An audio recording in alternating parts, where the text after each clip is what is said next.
ایک عنوان جو عموماً ہم سنتے بھی رہتے ہیں، لیکن موجودہ حالات میں اس کی ضرورت بہت زیادہ ہے، اور وہ ہے ماں باپ کے حقوق کے متعلق، کہ ماں باپ اللہ تعالیٰ کی کتنی بڑی نعمت ہیں، لیکن آج کے دور کا نوجوان ہر چیز کے قریب ہے، اپنے ماں باپ سے دور ہے، جبکہ اللہ کی رضا بھی ماں باپ کی رضا میں ہے، اور دنیا و آخرت کی ہر کامیابی بھی ماں باپ کی رضامندی میں ہے۔ قرآن مجید سے سورہ بنی اسرائیل، جس میں اللہ تعالیٰ فرماتا ہے وَقَضَىٰ رَبُّكَ أَلَّا تَعْبُدُوا إِلَّا إِيَّاهُ وَبِالْوَالِدَيْنِ إِحْسَانًا، اور اللہ کا، تیرے رب کا یہ حکم ہے کہ اس کے سوا کسی اور کی عبادت جائز نہیں ہے، اور دوسرا حکم اللہ کا یہ ہے کہ والدین کے ساتھ احسان کرو۔ سب سے بڑا گناہ اس دنیا میں اگر کوئی ہے تو وہ شرک ہے۔ اللہ تعالیٰ کے سوا کسی اور کی عبادت ہمارے دین میں، مذہب میں جائز نہیں ہے۔ اللہ کے سوا کسی اور کو پوجنا، یہ تصور بھی اسلام میں جائز نہیں، اور اللہ تعالیٰ قرآن پاک میں فرماتا ہے کہ وہ شرک کے علاوہ جس بھی گناہ کو چاہے گا معاف فرما دے گا۔ یعنی اگر کوئی شرک ہی میں مر جاتا ہے، زندگی میں توبہ نہیں کرتا، تو ایسے شخص کی معافی نہیں ہے۔ پھر اگلی بات فرمایا کہ وَبِالْوَالِدَيْنِ إِحْسَانًا، ماں باپ کے ساتھ احسان کرو۔ اب یہاں مفسرین نے مختلف باتیں کی ہیں اس آیت کے تحت، کہ ایک غور کرنے والی بات ہے کہ اللہ تعالیٰ نے اپنی عبادت کا حکم دیا تو ساتھ ہی فرمایا کہ ماں باپ کے ساتھ احسان کرو۔ یہ بات سمجھنے سے تعلق رکھتی ہے کہ اپنی عبادت کے ساتھ ماں باپ کی اطاعت کا حکم کیوں دیا؟ اپنی عبادت کے ساتھ ہی آگے فوراً ماں باپ کی اطاعت کا حکم دیا، تو اس کی وجہ کیا ہے؟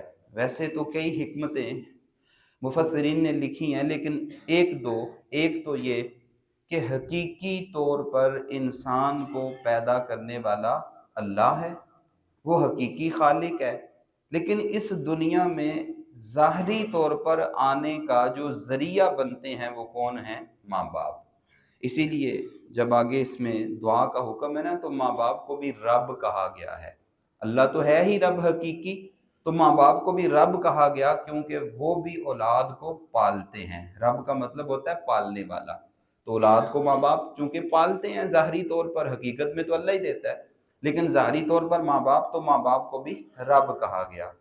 دوسری وجہ، یہ دنیا کا دستور ہے، آپ کسی کے پاس ملازمت کر رہے ہوں تو، یا آپ کسی کے ماتحت ہوں جس سے آپ نے مہینے بعد کچھ لینا ہوتا ہے، تو اگر آپ اس کی باتیں نہ مانیں تو وہ مہینے بعد تنخواہ دے دے گا؟ ہر بندہ مانتا ہے کہ وہ کہے گا نہیں بھائی، جب کام نہیں کرنا تو سیلری کس چیز کی، جاؤ چھٹی کرو۔ لیکن دنیا میں اگر ہم دیکھیں تو اس زمین پر رہتے ہوئے ہم کتنی اللہ تعالیٰ کی نافرمانیاں کرتے ہیں۔ کبھی ایسا ہوا ہے اس نے فرمایا ہو تم نے آج فجر کی نماز نہیں پڑھی تو تمہیں ناشتہ نہیں دینا؟ کبھی ایسا ہوا ہے کہ اس نے فرمایا ہو تم نے ظہر نہیں پڑھی تو چلو آج تمہیں دوپہر کا کھانا نہیں دوں گا؟ تم میری زمین پہ رہ کے میری بات نہیں مانتے؟ دنیا میں لوگ کہتے ہیں نا بھائی میری فیکٹری میں کام کر کے میری بات نہیں مانتے تو میں نے تمہیں رکھ کے کیا کرنا ہے؟ اس نے کبھی نہیں فرمایا کہ میری زمین پہ رہ کے میری نافرمانی کرتے ہو، نکلو میری زمین سے۔ اللہ تعالیٰ اپنے بندوں کو بے لوث نعمتیں دیتا ہے۔ جملہ یہ ہے کہ اللہ تعالیٰ اپنے بندوں کو بے لوث نعمتیں دیتا ہے، اس جیسا تو کوئی نہیں ہو سکتا، لیکن اس کی رحمت کا یہ عکس اگر انسانوں میں کہیں دیکھنا ہو تو ماں باپ کی شکل میں نظر آتا ہے۔ کس کی شکل میں؟ ماں باپ کی شکل میں۔ 3 4 5 بچے ہیں، کوئی بات مانتا ہے، کوئی نہیں مانتا، کوئی پڑھنے جاتا ہے، کوئی نہیں پڑھتا۔ پھر بیٹے ہیں تو ساتھ بیٹیاں بھی ہیں، یا فقط بیٹیاں ہی ہیں، تو ان سے تو کوئی امید نہیں ہوتی بیٹیوں سے کہ انہوں نے بڑے ہو کے ماں باپ کو سنبھالنا ہے، انہوں نے تو اپنے گھر کا ہو جانا ہے۔ لیکن کبھی ماں باپ نے بچوں کو گھر سے نکالا ہے کہ تم کام کاج نہیں کرتے، میں نے تمہیں دینا کچھ نہیں؟ آج تمہیں روٹی نہیں ملے گی کیونکہ تم نے کام نہیں کیا، تم نے یہ نہیں کیا، وہ نہیں کیا۔ تو اللہ جیسا تو کوئی نہیں ہو سکتا۔ اللہ اپنے بندوں کو بے لوث نعمتیں دیتا ہے، اسے بندے سے غرض نہیں ہے، وہ بے غرض دیتا ہے۔ اس کی رحمت کا یہ عکس اگر کسی کی شکل میں، انسانی شکل میں دیکھنا ہو تو یہ عکس اللہ کی رحمت کا ماں باپ کی شکل میں نظر آتا ہے۔ تو اس لیے اس نے جہاں اپنی عبادت کا حکم دیا، ساتھ ہی اگلی بات فرمائی کہ اپنے ماں باپ کے ساتھ احسان کرو۔ حضور علیہ السلام کی خدمت میں ایک شخص حاضر ہوا اور عرض کی، یا رسول اللہ صلی اللہ علیہ وسلم، مجھ پر سب سے زیادہ حق کس کا ہے؟ فرمایا تیری ماں کا۔ عرض کی پھر کس کا؟ فرمایا تیری ماں کا۔ اس نے عرض کی پھر کس کا؟ فرمایا تیری ماں کا۔ 3 دفعہ یہ فرمایا، اور چوتھی دفعہ اس نے جب عرض کی کہ پھر کس کا، تو فرمایا تیرے باپ کا۔ اب یہ 3 حق ماں کے خدمت میں ہیں۔ ماں کے 3 حق کیوں بیان کیے؟ کہ جو ماں ہوتی ہے یہ 3 مشقتیں برداشت کرتی ہے۔ وہ 3 مشقتیں کون سی؟ پہلی مشقت، جب بچہ ماں کے بطن میں ہوتا ہے، یہ ماں ہی جانتی ہے وہ کیسے 9 ماہ گزارتی ہے۔ جو کیفیت اس کی ہوتی ہے، تکلیف، کھانا پینا، بوجھ اٹھانا، کام کرنا، یہ بڑا تکلیف دہ ہوتا ہے۔ تو ماں 9 ماہ تک یہ تکلیف برداشت کرتی ہے، پہلی تکلیف۔ دوسری، جب بچے کی ولادت ہوتی ہے تو یہ زندگی اور موت کی کیفیت ہوتی ہے، اور کتنی مائیں ایسی ہیں جو اس وقت فوت بھی ہو جاتی ہیں، سب کو پتہ ہے۔ یہ مشقت بھی ماں ہی برداشت کرتی ہے۔ اور تیسری مشقت پرورش کی ہے کہ جب بچہ پیدا ہو جاتا ہے تو پھر راتوں کو اٹھ کے سنبھالنا، اس کے گیلے خشک کا خیال کرنا، یہ سارا کچھ، اس کو دودھ پلانا وغیرہ۔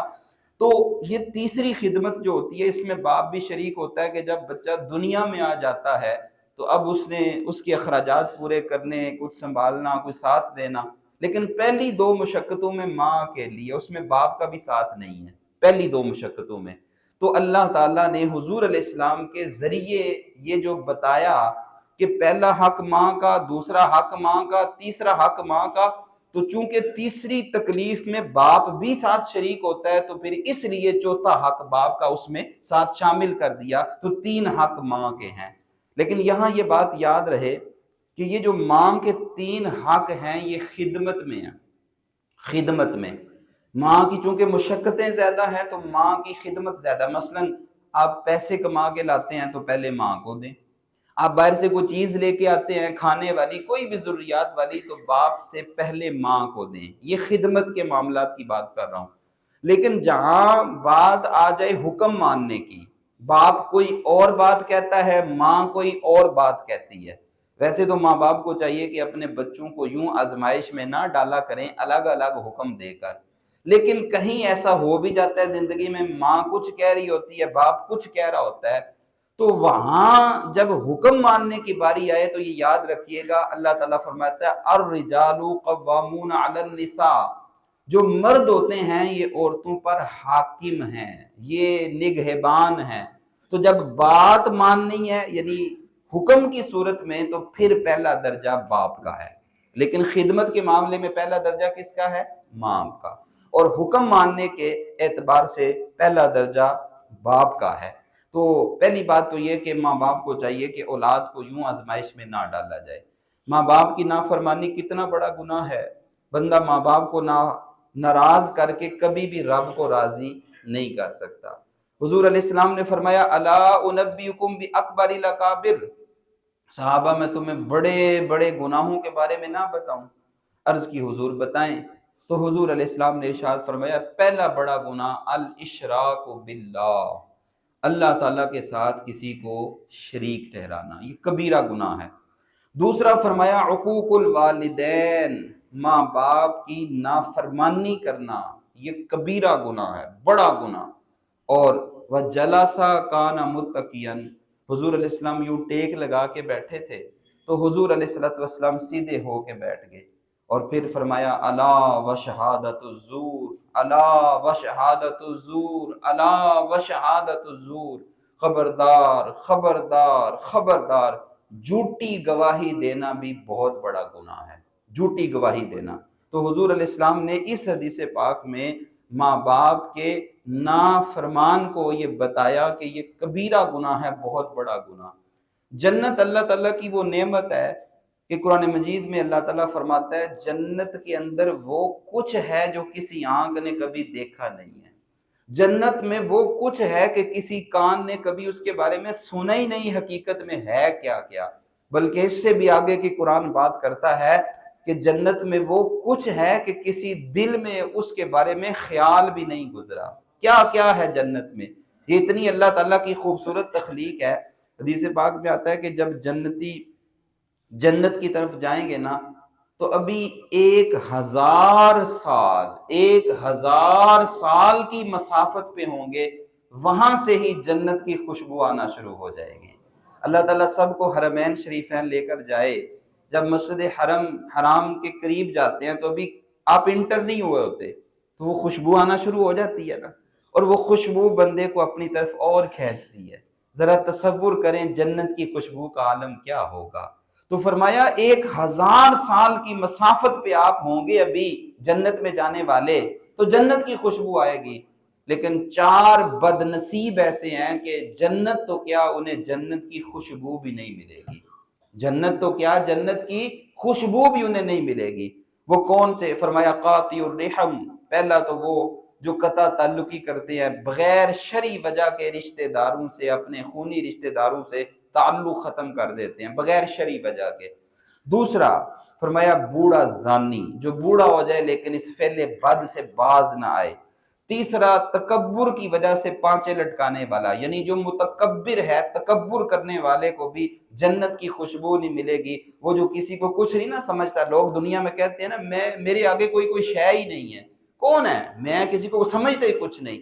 تو یہ جو تکبر کرنے والے ہیں نا، اپنے آپ کو بڑا دنیا میں سمجھتے ہیں کہ ہمارے علاوہ کوئی انسان ہی نہیں ہے، تو فرمایا ان کو جنت کی خوشبو بھی نہیں ملے گی۔ عاجزی کرنے والے کو اللہ پسند کرتا ہے، جس کے پاس سب کچھ ہو بھی پھر بھی کہے کہ سب سے نکما میں ہی ہوں۔ اور چوتھا فرمایا وہ بدبخت جو ماں باپ کا نافرمان ہے، اللہ تعالیٰ اسے بھی جنت کی خوشبو بھی نہیں سونگنے دے گا۔ تو ماں باپ کے نافرمان کی ایک وعید یہ ہے، جنت تو بڑی دور کی بات، اسے جنت کی خوشبو بھی نہیں ملے گی۔ اور دوسری طرف وہ خوش نصیب جو اپنے ماں باپ کی اطاعت کرتے ہیں، ماں باپ کی خدمت کرتے ہیں، میرے حضور علیہ السلام نے ان کے لیے بھی بشارت بیان کی اور فرمایا 4 لوگ وہ ہیں کہ جنہیں اللہ تعالیٰ بغیر حساب کے جنت میں داخل کر دے گا، پریشانی نہیں ہوگی حساب کی۔ وہ کون سے 4 لوگ ہیں؟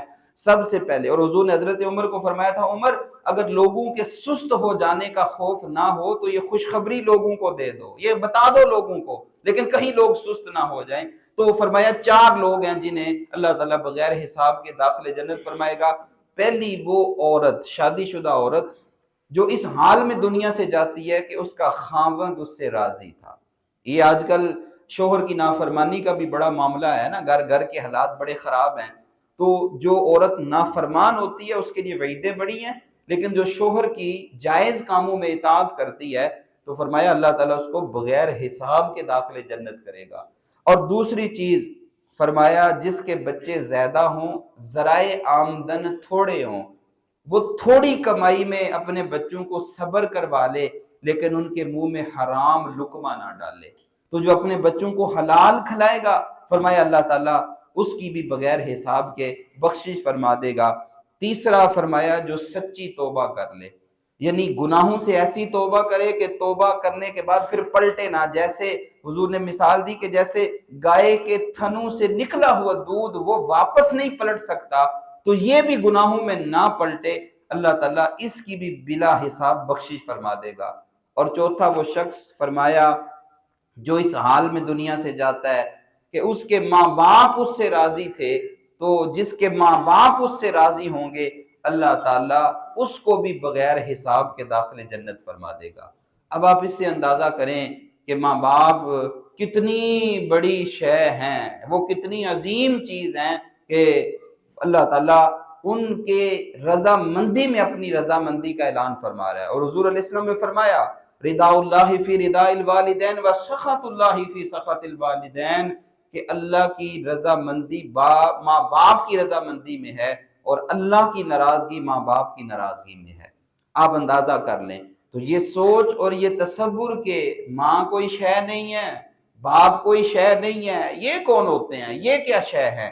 یہ جاہلیت کی سوچ ہے، اسلام کا یہ تصور نہیں ہے۔ زمانہ جاہلیت میں ایسے ہوتا تھا کہ جب باپ مر گیا تو وہ بدبخت ماں کو جا کے بازار میں بیچ آتے تھے، ماں کو ترکے میں بانٹتے تھے۔ اسلام تو کیا کہتا ہے کہ تیرے ماں باپ کی رضامندی میں تیرے رب کی رضامندی ہے، بلکہ وہ جو ماں کو دتکارتے تھے، میرے محبوب علیہ السلام نے فرمایا الجنۃ تحت اقدام الامہات، تیری جنت تیرے ماں کے قدموں تلے ہے۔ کھینچ کے جنت کو ماں کے قدموں میں رکھا ہے، اور فرمایا تیرا باپ جنت کا دروازہ ہے، باپ راضی ہے تو جنت کا دروازہ کھلے گا، اگر باپ ناراض ہے تو جنت کا دروازہ بھی نہیں کھلے گا۔ آج کل بدقسمتی سے میڈیا کے اثرات ہیں، اور ٹی وی میں جو ڈرامے چلتے ہیں، جو نوجوان فلمیں دیکھتے ہیں، اس میں چونکہ وہ فوراً ماں باپ کو جواب دینا ہوتا ہے، اور زیادہ 99% مسئلہ جو ہوتا ہے وہاں پہ یہی، جی میری پرسنل لائف ہے تو میں نے گزارنی ہے، تو آپ اس میں کیوں دخل اندازی کرتے ہیں؟ اور پھر یہ سوچ کہ جو میں سمجھتا ہوں یہ تھوڑی سمجھتے ہیں۔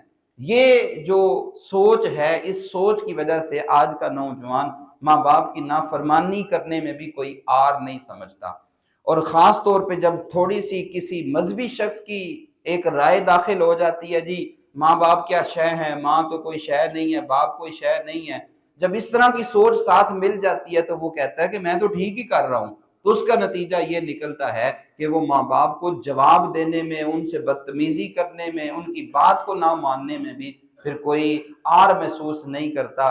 جبکہ اسلام کا تصور کیا ہے؟ وہ ایک شخص آیا نا جس نے حضور علیہ السلام سے عرض کیا تھا یا رسول اللہ مجھے جہاد کی اجازت دیں، تو حضور نے فرمایا احی والدہ کا، کیا تیرے ماں باپ زندہ ہیں؟ کیا تیرے ماں باپ زندہ ہیں؟ تو اس نے کہا نعم، جی یا رسول اللہ زندہ ہیں۔ فرمایا ففیہما جاہد کا، جا کے ان کی خدمت کر، تیرا یہی جہاد ہے۔ یعنی جہاد کی اجازت نہیں دی۔ اگر ماں باپ کو خدمت کی ضرورت ہو نا، اور ماں باپ راضی نہ ہو، تو جہاد پہ جانا بھی جائز نہیں ہے۔ بیٹا تبلیغ پہ چلا جائے اور ماں باپ پیچھے خدمت کے لیے تڑپتے ہوں تو ایسی تبلیغ اللہ کے راستے میں قبول نہیں ہے۔ بیٹا کسی مزار پہ جا کے وہاں مجاور بن کے بیٹھ جائے، وہاں ملنگ بن کے بیٹھ جائے، جی میں جھاڑو دوں گا، تو بھائی نہیں اللہ راضی ہوگا جب تک ماں باپ کو راضی نہیں کرو گے۔ آپ مسجد کے امام کے پاس آتے ہیں تو کہنا پڑتا ہے جی آپ دعا کر دیجئے گا۔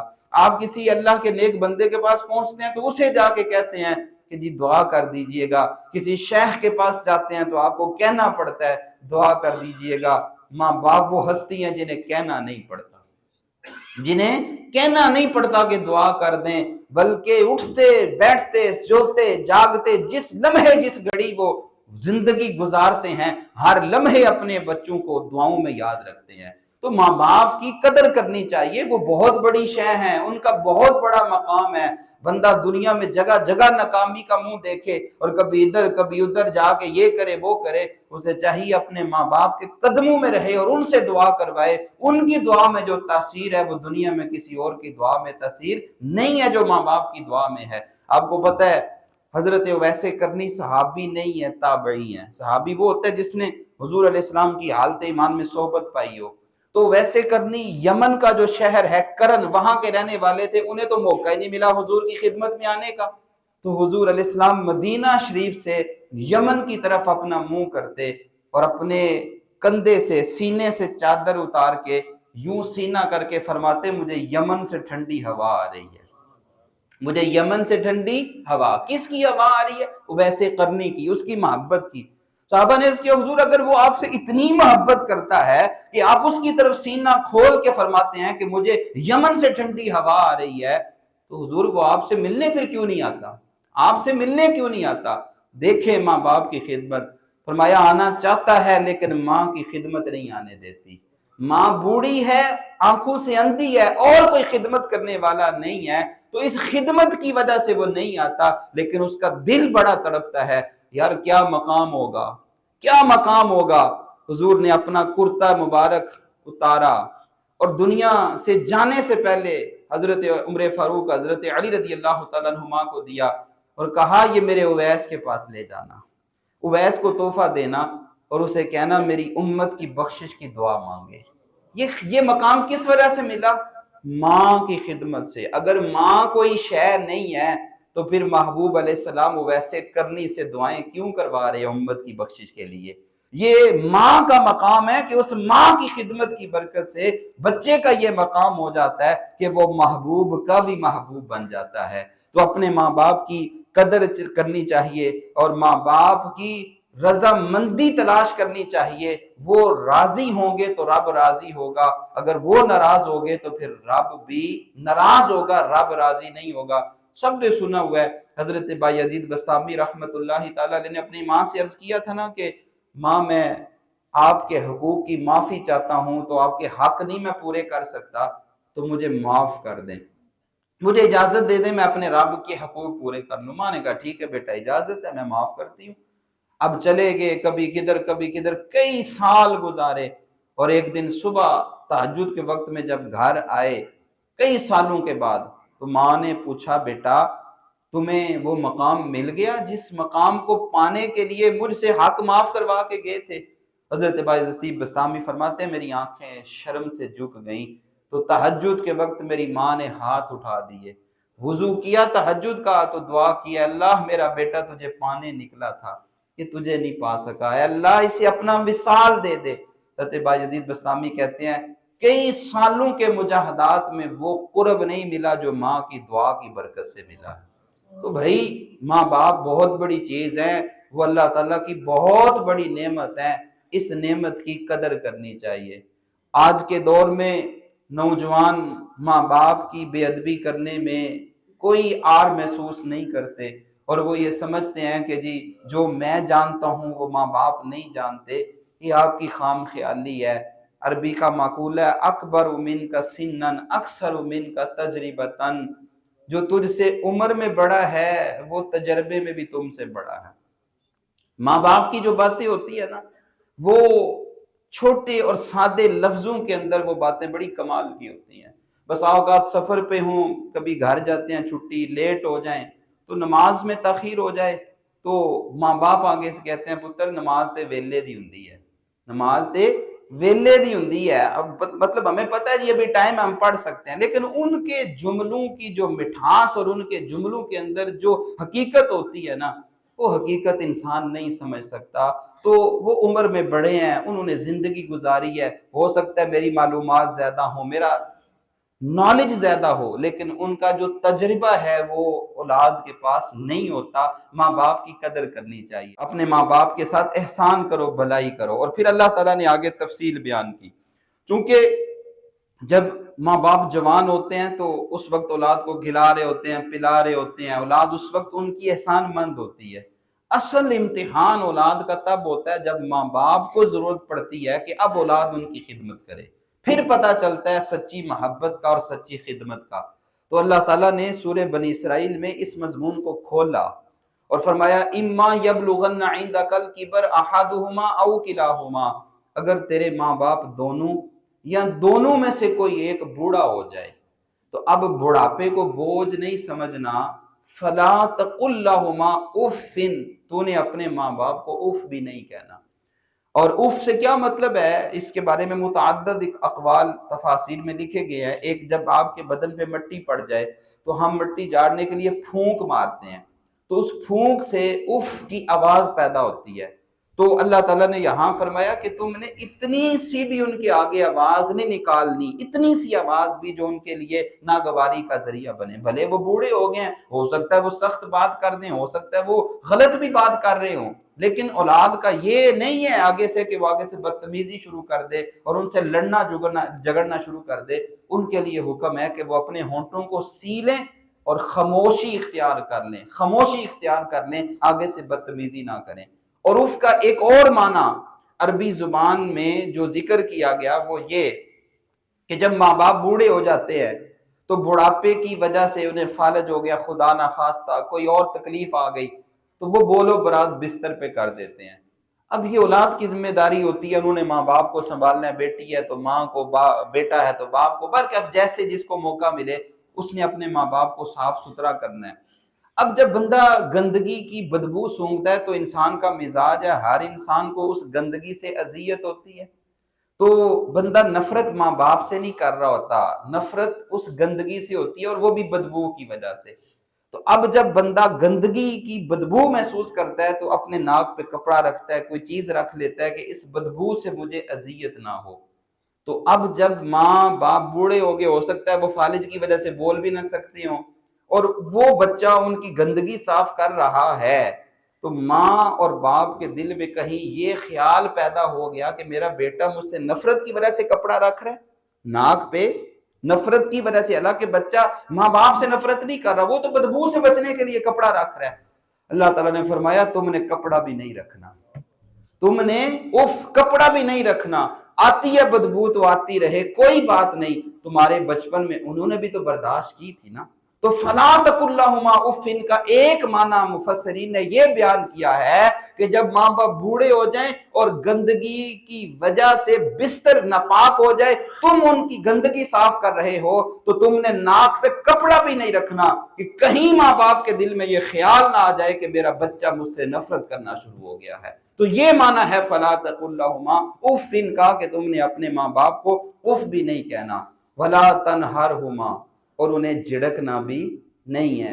تو جو ان کے ساتھ بدتمیزی کرتے ہیں، آگے سے فوراً غلط جواب دیتے ہیں، ان کا کیا بنے گا؟ یہاں تو اللہ فرما رہا ہے جھڑکنا بھی نہیں۔ وَقُلْ لَهُمَا قَوْلًا كَرِيمًا اور ان سے بڑی نرمی سے بات کرنی ہے۔ تو فرمایا وَلَا تَنْهَرْهُمَا انہیں جھڑکنا نہیں ہے، وَقُلْ لَهُمَا قَوْلًا كَرِيمًا اور ان سے نرمی سے بات کرنی ہے۔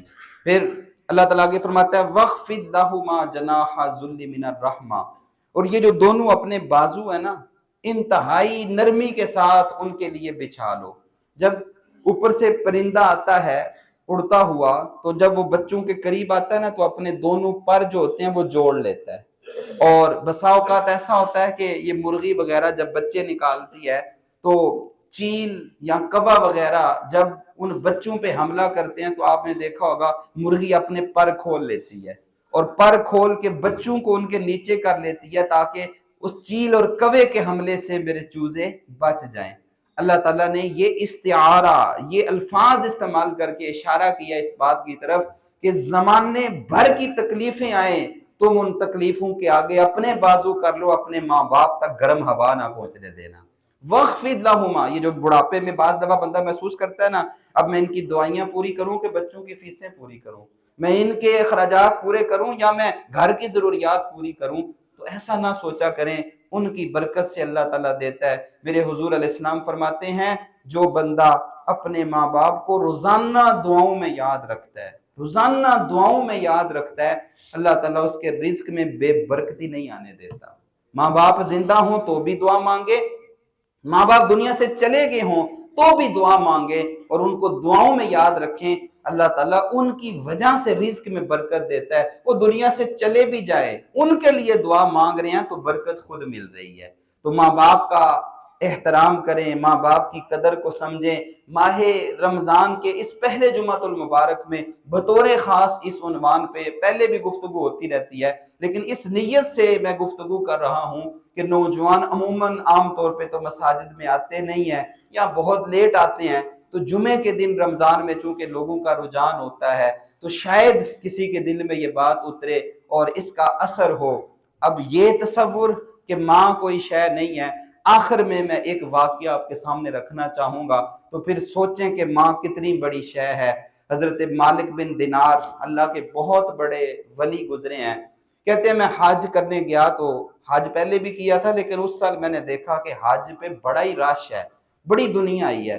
میں بڑا خوش ہوا جب 10 ذی الحجہ گزر گئی، 11 ذی الحجہ آئی، مینا میں جب خیمے لگے ہوتے ہیں تو وہاں 3 راتیں گزارنی ہوتی ہیں، تو میں نے اس رات میں دل میں سوچا کہ اتنی دنیا آئی ہے، اتنی دنیا آئی ہے، کیا سب کا حج مقبول ہو گیا یا کوئی رہ بھی گیا ہے؟ کہتے ہیں میں جب رات کو سویا، مینا میں خیمے لگے تھے، قبولیت والی جگہ، پھر اللہ کے نیک بندے، کہتے جب میں رات کو سویا تو مجھے خواب آیا اور کوئی شخص بتا رہا ہے کسی کو کہ اتنے لوگ آئے ہیں اس دفعہ حج پہ، اللہ نے سب کا حج قبول کر لیا ہے، لیکن وہ بلخ خراسان، بلخ کا ایک شخص ہے ہارون بلخی، اس کا حج قبول نہیں ہوا۔ کہتے میں اٹھا تو میں بڑا پریشان کہ یار اس بندے کا حج کیوں نہیں قبول ہوا۔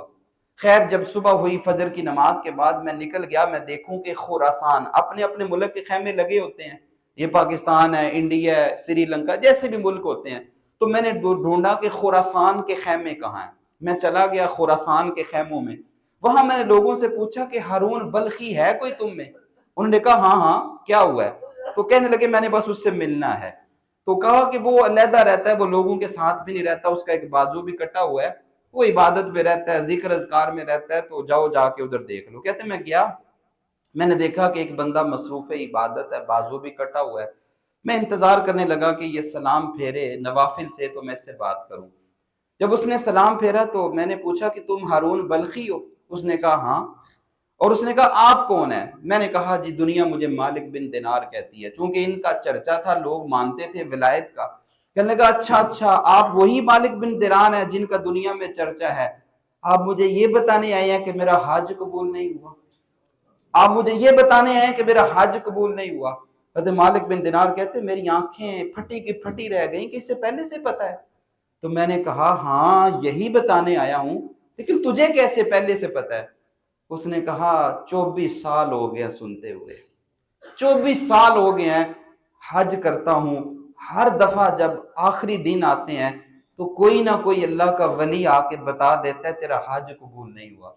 حضرت مالک بن دینار کہتے ہیں میں اور اندر سے ختم ہو گیا کہ 24 سال ہو گئے یہ سنتے ہوئے، بوڑھا شخص ہے اور اس کا بازو کٹا ہے اور رہتا بھی عبادت میں ہے. میں نے کہا وجہ بتاؤ. اس نے کہا مالک نہ پوچھو، پوچھو گے تو تم بھی میرے منہ پہ تھوک دو گے.